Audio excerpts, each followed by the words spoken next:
So hi, everyone. Thank you so much for joining our CVAD Career Roundtable. In this session, we'll focus on archiving and photography with guest presenters Christina Kellum, Library Production Associate in charge of the Kempner Fund Digitization Project at UNT Libraries. Christina was born and raised in San Antonio, Texas, and she comes from a large mixed family. And she is also a first-generation student at both levels of education. Christina has a BFA in photography from Texas State University in 2013, and also an MFA in studio art and photography from UNT in 2017. Christina has been working with the digital libraries since 2018, managing a large digitization project supported by the Kempner Fund and Rosenberg Library out of Galveston, Texas. She currently serves as the vice chair for the Texas Conference on Digital Libraries Planning Committee. So happy to have you, Christina. We worked closely together in graduate school. Our studios were super close, so I'm so happy to see you in the session. And we also want to welcome Sam Sessi. Sam is the owner of Spare Key Creative, a community for entrepreneurs and creatives to collaborate and cultivate their careers in a shared co-creating space. The space is located in downtown Denton and includes 3 private offices, a photography studio, and open space to allow partners to fulfill their business dreams.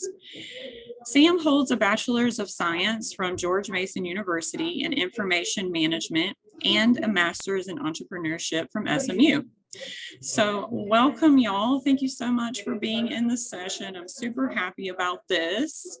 And also just a little information about your host. My name is Marcy Bishop Lilly. I graduated from the University of North Carolina with a BA in art education. I later went on and graduated from the UNT Painting and Drawing program in 2016. And a little bit about my role. I have been in this role for almost 3 years. So in August, this will be my 3rd year of advising students in creative career pathways, leading and creating professional development events for CVAD students, such as our lovely Career Roundtable. Also building employer connections and collaborating with faculty and staff. So that's a little bit about the Career Roundtable. This is open to all majors, but specifically for our art students. And we've been having these Career Roundtables for about 2 years now. And they are virtual, and this session is being recorded and will be uploaded and edited, or once it's edited, and then we'll upload it to CVAD's webpage. And I'll show you where you can find that information in a few slides. So a little bit about the Career Center. If you need career assistance, we have you covered.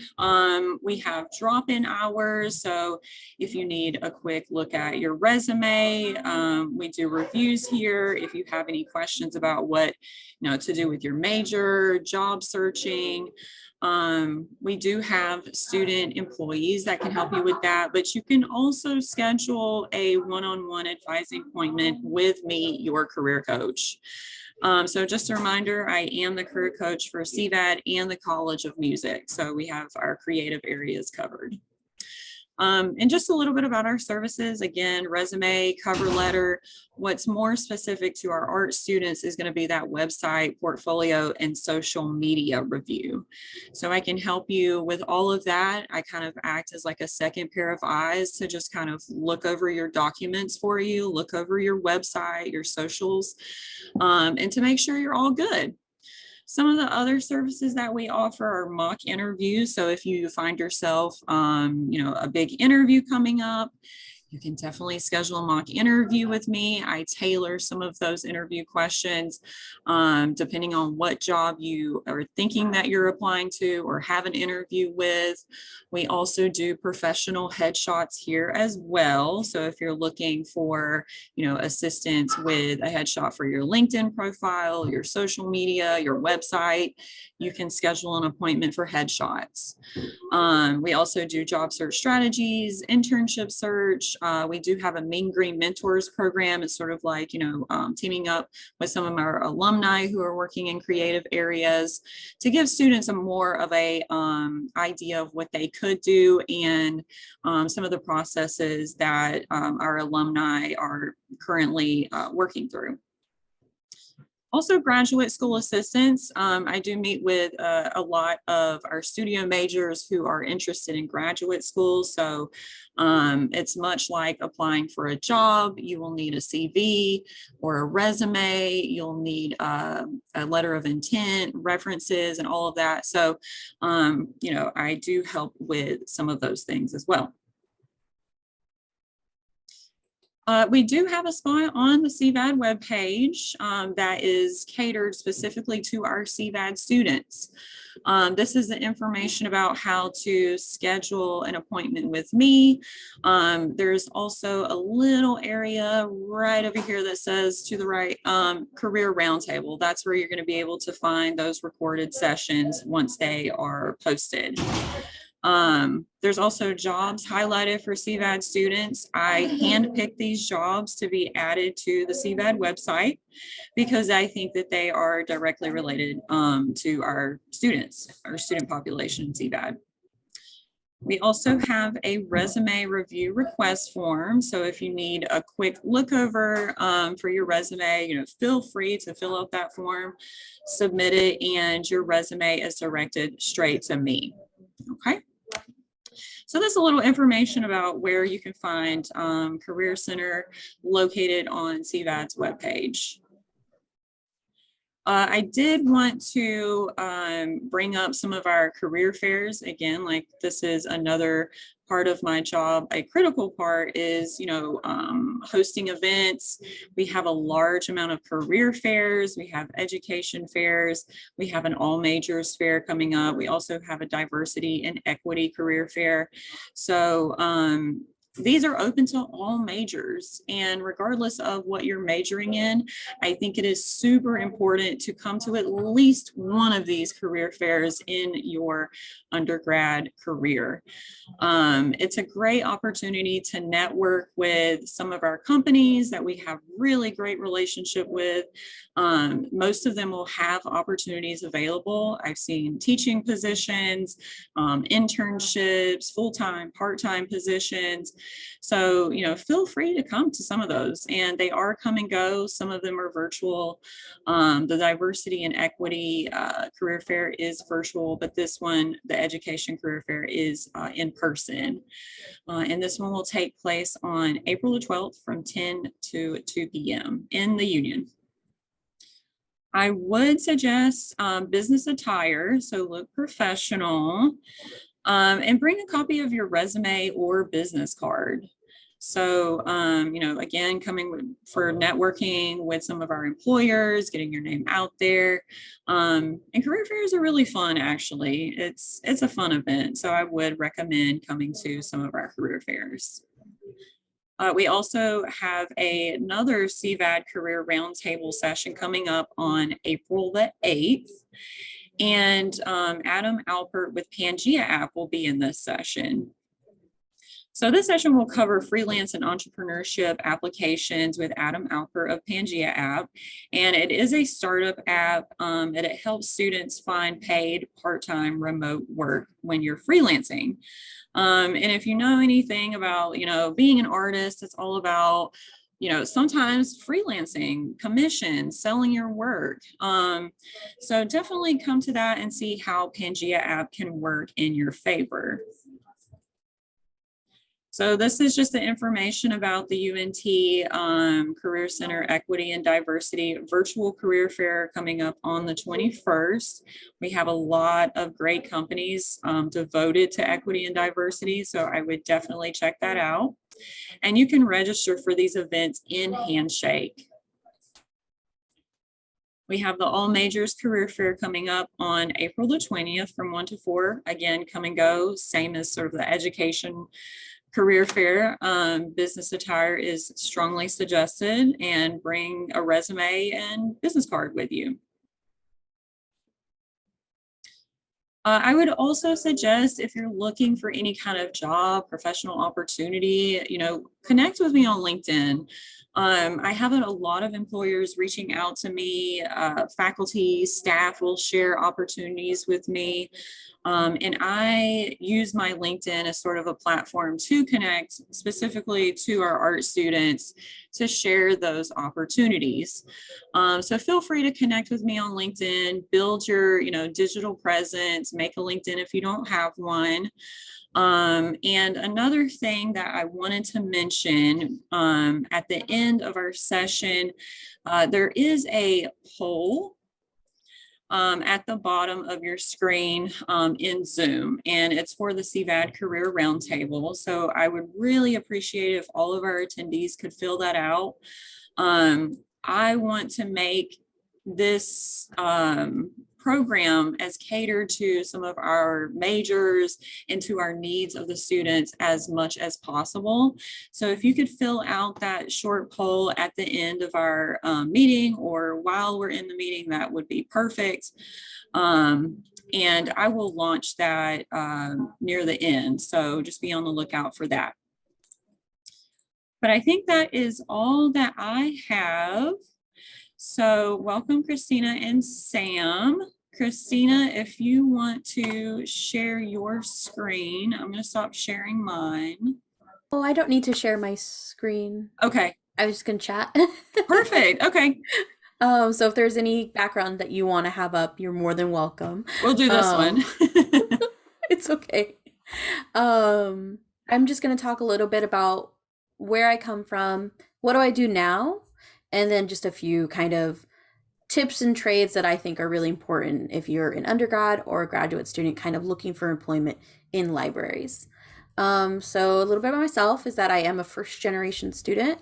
I am still currently in school again. I am pursuing my MSIS, which is a Master's of Science in Information Science. So it means I'm just going to get my librarianship.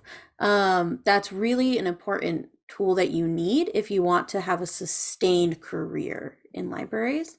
So keep that in mind as you're kind of thinking of staying in a library, but you don't need it to initially get into it.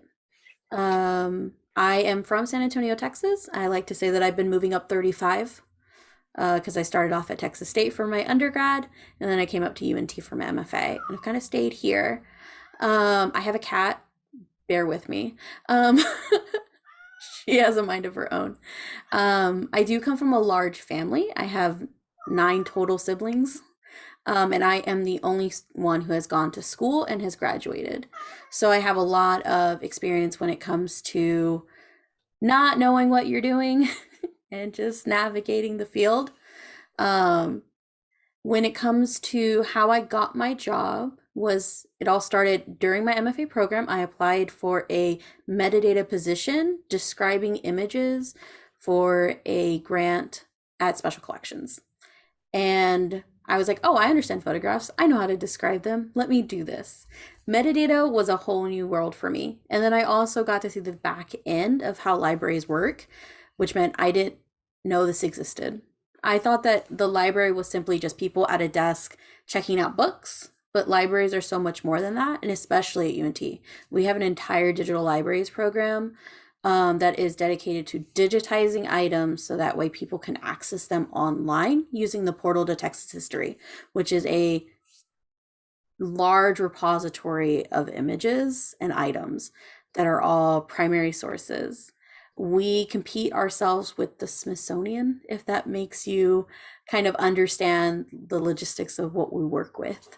We don't get to do any like Mona Lisas, but we did scan a few photographs of the Queen, which were originals, which was really cool in my collection. So like Marcy said, I am the Library Production Associate in charge of the Kempner Fund. And I got this position because I had graduated my MFA, was in dire need of a job. I was working at Movie Tavern, and I knew I wanted to stay in this area. I knew that UNT Libraries was pretty much the best library you could work at in this area, especially if you wanted to work in digitization, which is really what I wanted to do. I applied for the position in the fall of 2017, didn't get it. And The person thankfully said, the person who got the job said, no, I'm going to go to Houston instead. And they're my dear friend, Jarrell. And they reopened the position and I applied again. And it turns out that I was second on the list. And so when I applied again, I was first. And it was all because I had experience in metadata and because I understood imaging and I understood how to do workflows. And I'm pretty sure Sam is probably going to talk about workflows, but if you understand anything, it's practicing a workflow. That's like when you're making art, what are your first steps? What are your second steps? What are your third steps to get to your final goal? If you understand how that workflow works, that means you have an understanding of workflows that you can then implement into other projects. So those were the three things that I had going for me in this job. I came into the position. I now know way more about a very large, prominent family in Galveston, Texas, that most people will never know, and that is the Kempner family. They kind of came into New York. H. Kempner, back in 1800s, came to Texas with like all of the Texas history involved in that, buying land, being one of the first people here, running businesses, gaining a lot of wealth, helping establishing Galveston as a large port. They pretty much created Sugarland, Texas, and the Imperial Sugar Company. And I get to deal with all of the papers and business transactions that they did to make this happen. So we're scanning normal documents. We also get to scan photographs and maps, and the latest was like a large floor plan of boats that would travel across the Atlantic to go to Europe. Those are kind of the little things that we get to scan. And I say we because it's not just me. I am the project manager, and I have 2 employees who scan the materials for me and are essentially the essential part of the beginning project. So they scan everything, they put it into folders. I make sure all of those images are to scale, are to code, and have the ability to be on the portal at the best possible image quality. And then we do metadata afterwards, which is just about making sure all of the descriptions are up to date. And my students are CVAD students, have been CVAD students. I first started off with a student who was working on their photography. They graduated. I then had the wonderful ability to have business students. I've had psychology students. One of my students is now becoming a doctor. They went all the way to UNT's in Fort Worth, so they're great. And then I also have people who work in new media. And my last 2 students I currently have are both CVAD students. One is graduating this year. It's very exciting for me. And the other one graduates next semester in December. So I purposely love getting CVAD students because I understand, one, the workload it takes to be a student who works in CVAD, which means you have so many hours that you have to do stuff. And I let them set their own schedules, and they get to hang out and learn how to work in digitization. And apologies, she's very nice. They just get to make their own schedules. They work closely with me, so they understand the large workflow and understand the importance of the project. And that's been kind of, without them, nothing could get more done. I alone can't handle the largeness of the project. And that's kind of what I get to do, is I manage them, I look at their work, and I make sure they can get uploaded. When it comes to any kind of specific requirements for this job, I don't need any certificates, but again, if you want to stay in libraries, you got to get the librarianship degree. So you have to get that MSIS or the MSLS, which is library science, which UNT offers both of those programs.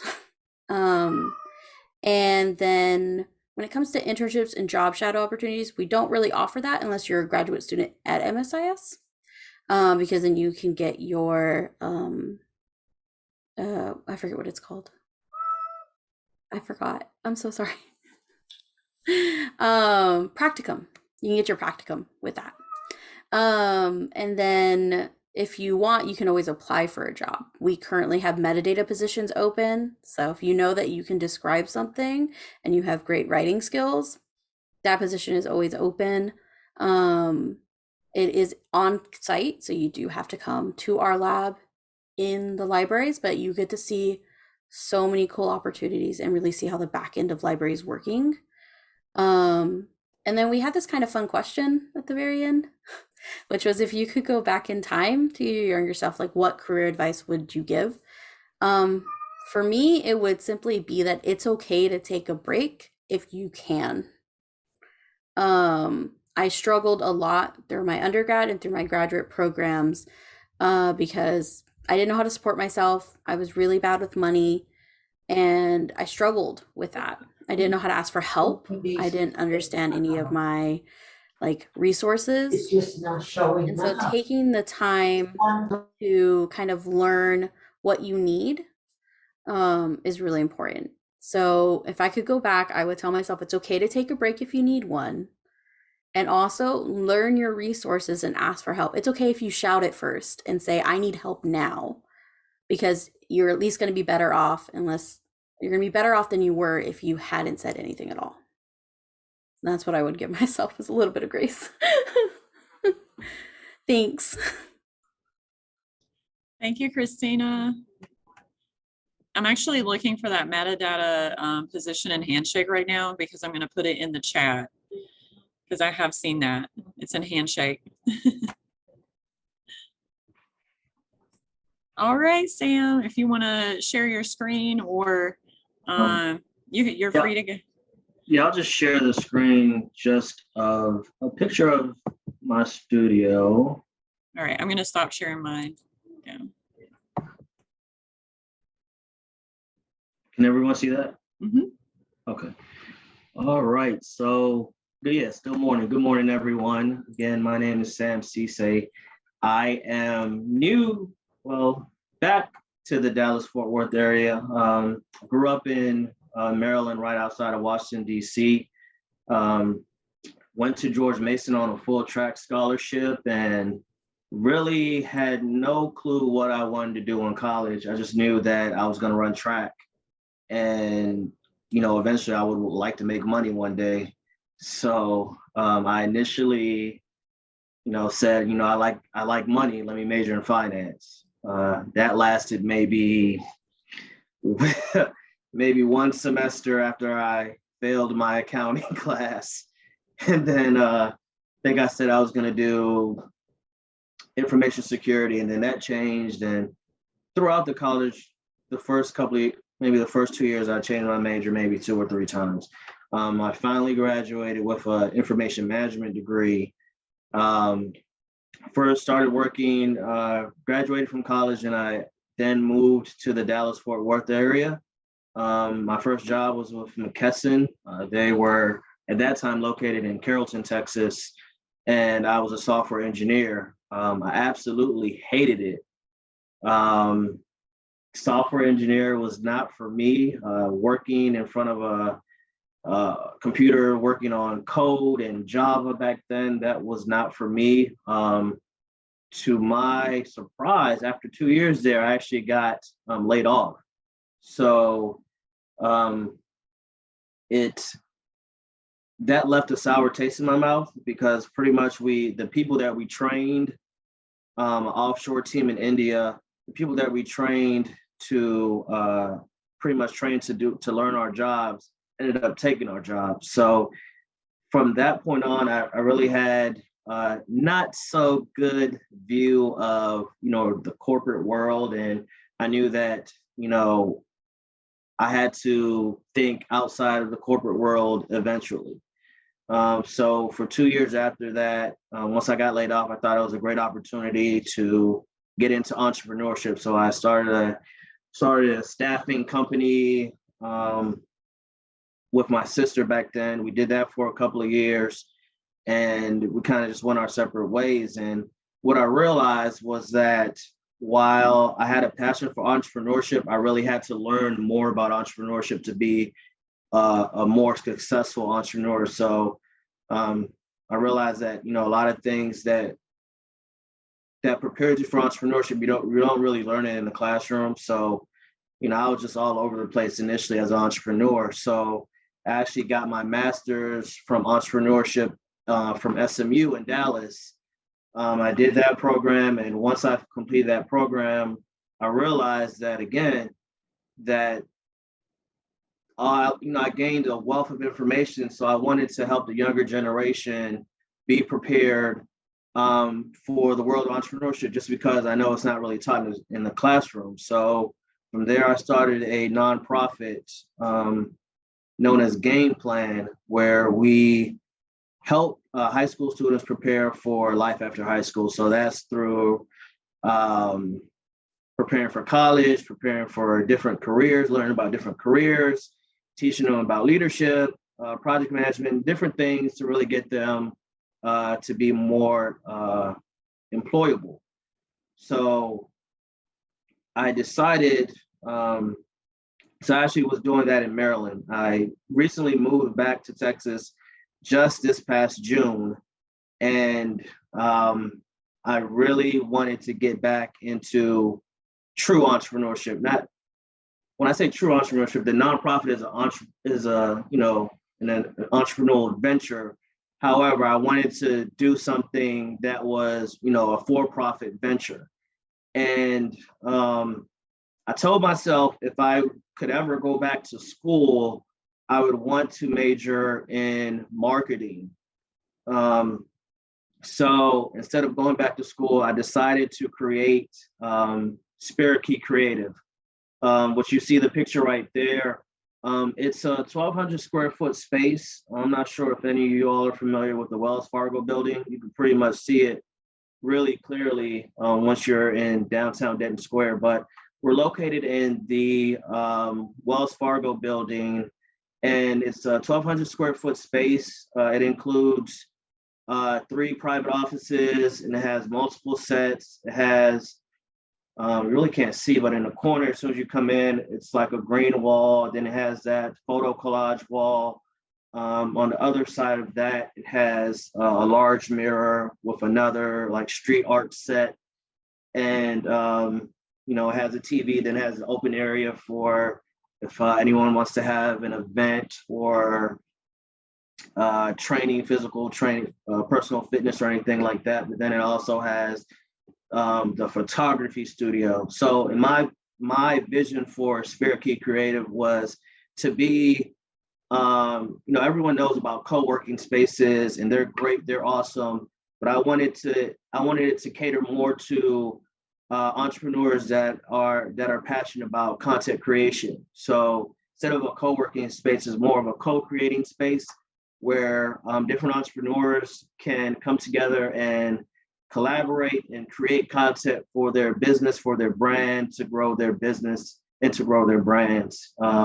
We have tons of lighting equipment, tons of backdrops, different sets. So I feel as if it's an entrepreneur content creators playground where they can just create content and really just get creative and do a lot of different things there. There's like smoke machines, there's strobe lights, there are LED lights, there little different cool stuff that you can do to create really cool content for either for yourself or for, if you're a business owner, for your clients. And we literally just opened up Valentine's Day, February 14th. So we're startup, brand new, and really just looking to have our niche in the Denton area. So I'm really excited about what we're going to do, and I know that it's a great opportunity. So mind you, again, I just told you I'm not a photographer, so I'm not a photographer. However, I do have tons of different friends and associates throughout really the country that are photographers that will eventually shoot here and possibly have events here for different photography students that are interested in learning more about photography and learning about the business of photography. But when I mentioned the end goal, I said if I could go back to school, I would major in marketing. So phase two of the business is actually form an ad agency where we are creating content for different brands and corporations. So that's the end goal. So we'll probably start on phase two, most likely in the next couple of months. I want to complete, like I said, we just started, so I want to complete the phase one, which is getting the co-creating space up and running. And then phase two would be creating that ad agency. So if there's any students that are interested either in shooting here as photographers or as content creators, or are interested in in working at an ad agency or doing work at an ad agency, please reach out to me. I haven't posted anything yet in Handshake. However, I can provide my email. Marcy can provide my email, and you can reach out to me. I definitely am strategic with our location because the reason why I chose to be so close to UNT, one, my wife works at UNT, so I can see her throughout the day, but also is to be able to work with students. Like I said, I have a nonprofit, so my passion has always been to help the next generation reach success and just be as just be that guide to them to help them navigate through whether it's corporate America or it's just freelance entrepreneurship, whatever that they're trying to accomplish. I have a true passion for that. So use me how you see fit to help get to where you want to go. I don't help people to get anything in return, to be honest with you. So there's no ulterior motives. It's truly just my passion, what I feel I was put on this earth to do. So I'm truly excited about what Spare Key is it's going to become. I would say, the real advice I would give is if you have a passion for something, just pursue it. Especially being, having, with a lot of y'all being creatives and in the CVAD program. Is it called CVAD? CVAD program. It's not a maybe a career path that maybe your parents might not approve of. Maybe they wanted you to become a doctor or a lawyer or things like that. But the thing is, in 2022, there's tons of opportunities for creatives to be even more successful than a doctor or a lawyer. It's really if you just put your passion into it and you really give it a 100%, because what I've learned, the people that are successful are the people that are consistent. So consistency is key. So if you focus every day on working towards your goal, putting content out there, getting better in your skills, whether it's going back to school or finding a mentor or, going on YouTube, getting online courses, whatever it takes to continue to, move forward in your career, you will be successful. So, again, just be consistent. Consistency is really the key to success. So thank you. And if you have any, I don't know what's next on the agenda, but if you have any questions or anything like that, please feel free. Yeah, so now we can just kind of open it up for questions. So if you would like to unmute yourself, you can, or if you have a question, you can also put it in the chat.